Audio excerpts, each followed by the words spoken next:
Creating a form in Airtable allows you to collect data from users in an organized way. Forms can be used for surveys, event registrations, feedback, and more. Here's how to create one. Create a base. First, create a new base or open an existing one where you want to collect data. Set up a table. Ensure you have a table with the necessary fields that you want to capture through the form. For example, a contact information table might have fields like name, email, phone number, etc. Create a form view.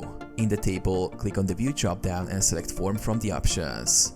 This will convert your table into a form where each field from the table will be shown as a question on the form. Customize the form. You can customize the form by rearranging, renaming, or adding new fields.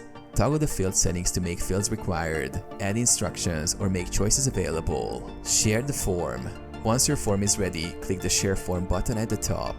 You will receive a link that you can share with others, allowing them to submit responses. Collect and view responses. Submitted responses will automatically populate your Airtable table in real time.